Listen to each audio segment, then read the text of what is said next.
Hello and welcome to another video. In today's video we have a bit of a guest in the workshop which is owned by a friend of ours, Gareth, and it is his Bolens GT2000, which we believe to be a 1992 model.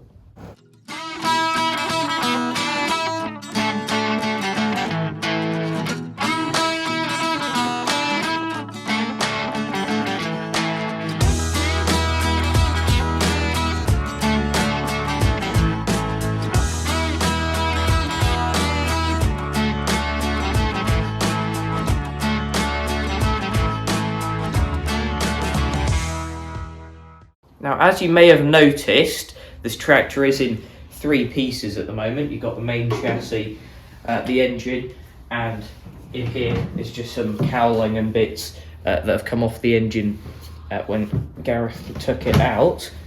Now, the engine is a Kohler Magnum 20, which is a 20 horsepower twin-cylinder engine, which we believe to be effectively a more modern equivalent of the twin-cylinder 20 horsepower engine that is in the Bolens HT23, which we have done work on R1 before, so hopefully that isn't too dissimilar.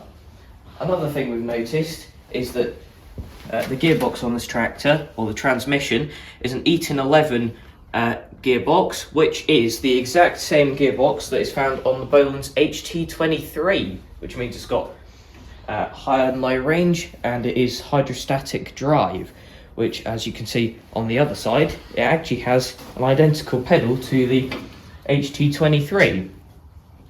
Now, I know we've just thrown a bunch of facts at you, but effectively what we've been doing before this video is working out what bits have come from Bolens that we know about, because we don't know too much about the GT2000, because most of our tractors are earlier than that. But effectively, at this stage, we are gathering information about this tractor so that we can do the best repair job possible and get this working for Gareth. Now, before we get started on the GT2000, we've been using the 1962 Ride-a-matic this morning, which is why it's got mud on the tyres, but we thought we'd bring this in here to show 30 years worth of Bolens Evolution from 1962 with the Ride-a-matic here to 1992 with the GT2000.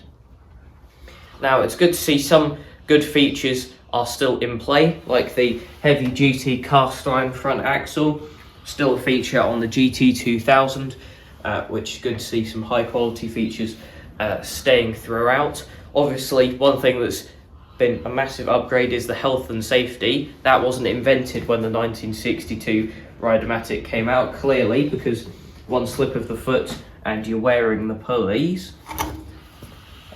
Whereas on the GT2000 there's all sorts of safety features, like the pressure sensor under the seat to make sure you're sitting on it before you start it up, the sensor on the brake pedal, make sure that's pressed down before you start it up, and a bunch of other things on there.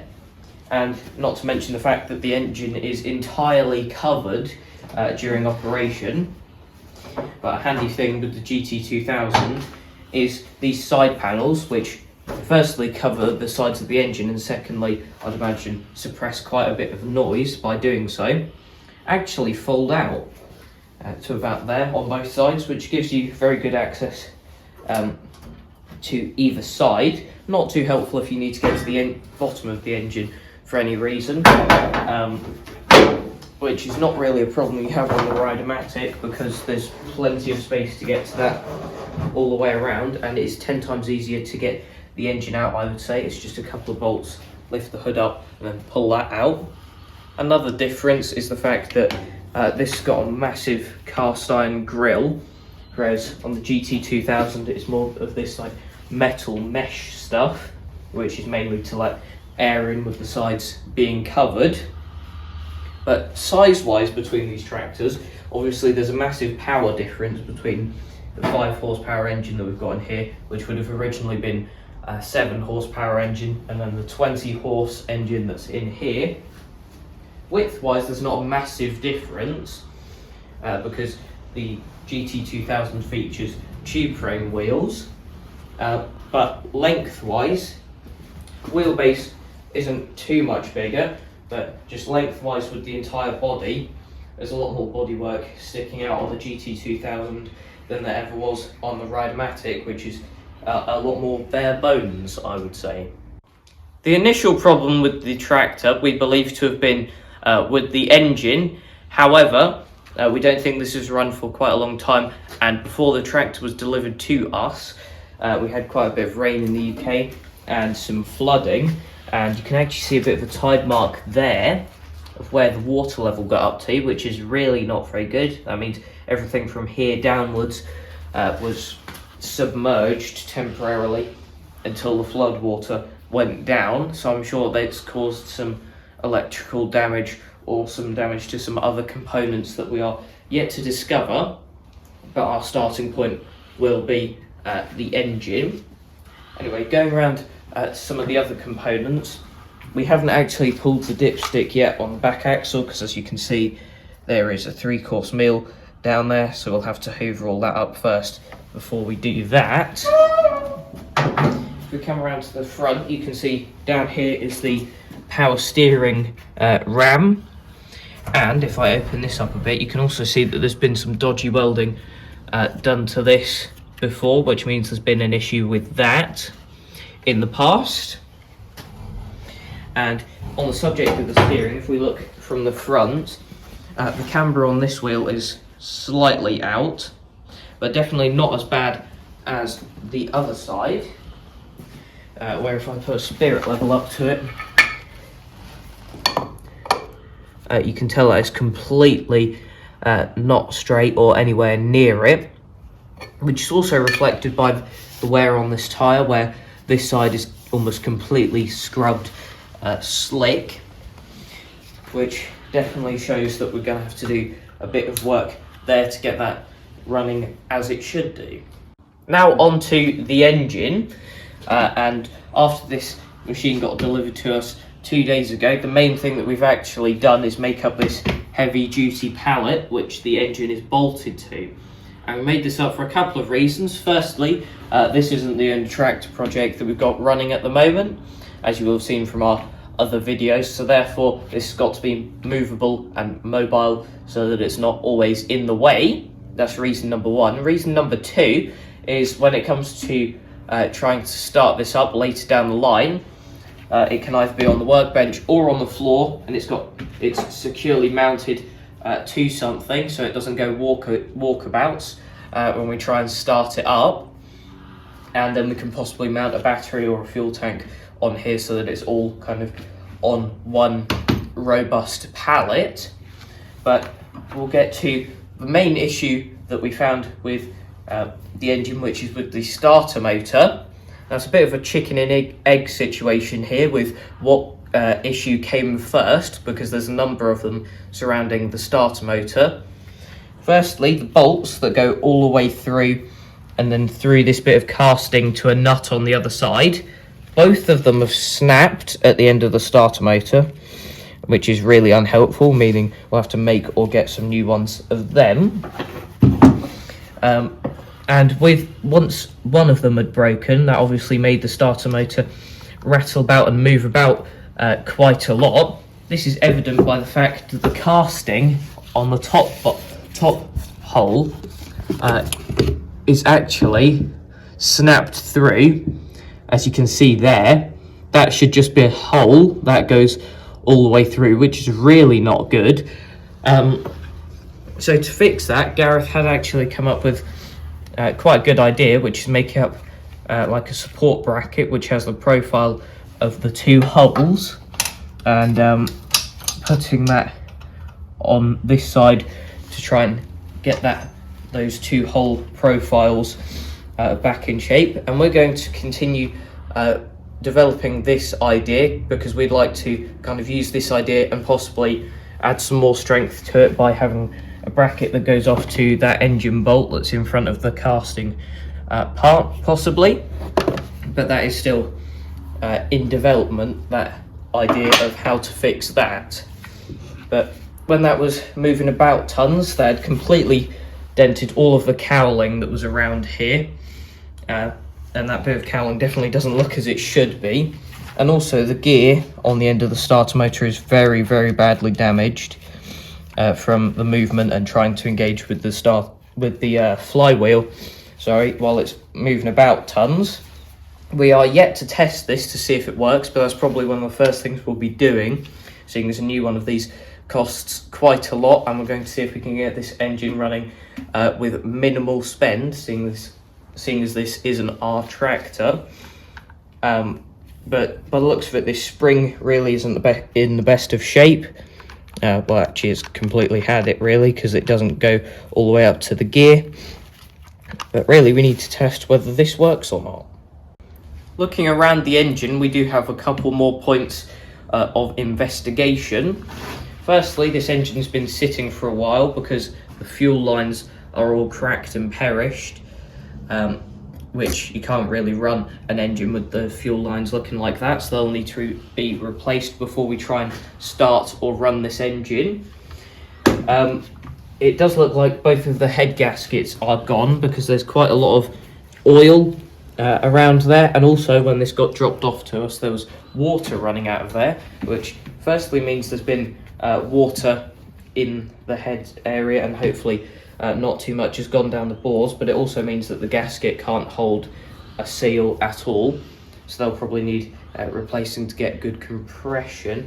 One of the spark plugs, I think it was this one, was actually a bit loose and didn't seem to tighten up, which can be a common thing if someone has stripped the thread in the head, because this is aluminium. It's quite easy to do that if you're not careful, so hopefully that hasn't happened, because that would be very unhelpful if it has happened.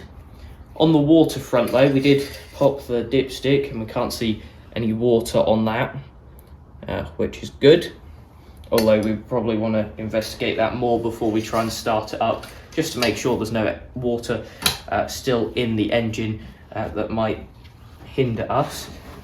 Another thing we've noticed, which is a bit interesting, down in there you can see tons of oily stuff, which means the crankshaft oil seal is gone, which I think is quite common on these after a while. And also in there you can see some coppery coloured wire, which is the stator, which is part of the charging system. And if I move the drive shaft here on the front of the engine just to move the flywheel, you can see when I move it, the stator moves a bit with it, which very much is not meant to happen. That's meant to be securely bolted to the front of the engine, and then the flywheel turns around it without turning it itself.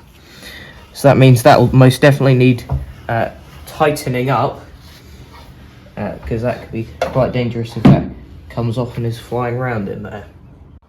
The other thing we found was this little bolt, which was just kind of sitting on the top of the engine. Absolutely no clue where it came from, but I'm sure we'll find out as we start working through this. Eventually something will come up without a bolt in it. But now the next thing we're going to do is test the starter motor, and we have our setup here with the battery under the bench, our extension leads going to that. We've got this cradle, which is part of our press tools selection thing that we have, and we've got the negative connected to that. Then we'll have the positive one, which we'll touch against the terminal to get this to spin and see if it still works. Now obviously when all of the charge goes through there, that's going to make quite a big spark, and in the workshop we have designated duties, so the cameraman likes doing stuff with sparks. I prefer to keep the smoke in the wires, so I will switch with him now, and the cameraman will get his time on video.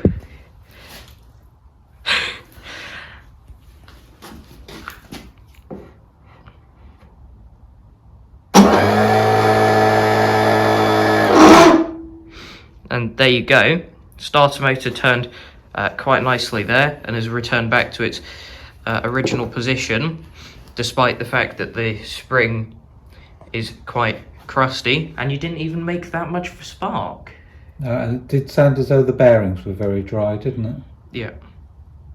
Well, it's great news with the starter that works, and we're going to leave it in this cradle just for ease of storage because it can't roll anywhere in this cradle thing. Now with that working, we've come up with a pretty simple plan of attack for this engine going forward, and we'd very much like your thoughts and feedback in the comments section down below about our plan. Now the first thing we want to do is get this starter mounted back on the tractor again, which will mean sorting that issue with that hole on the casting braking. Then after that, we'll be checking to see if there's any water in the oil and get rid of any of that. Third step will be doing a compression test, which we already can predict the results of because the compression should be very low with both of the head gaskets leaking.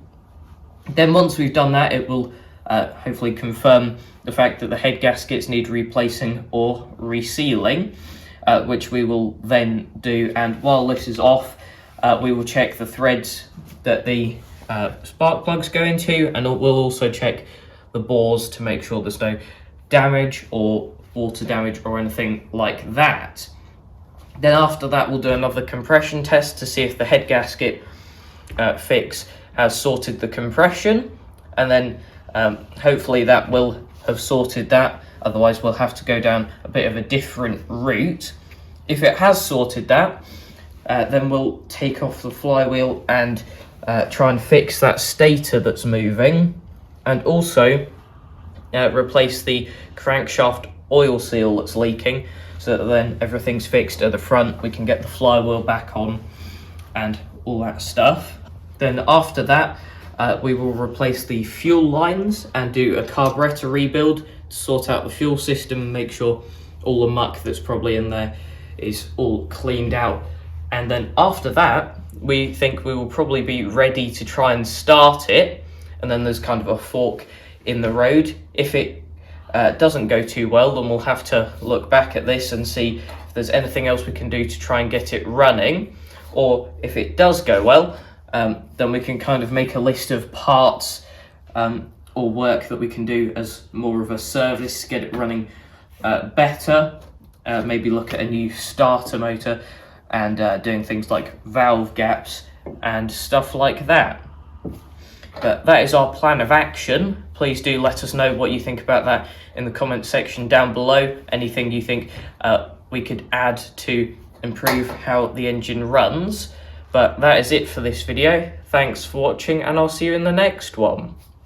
Bye.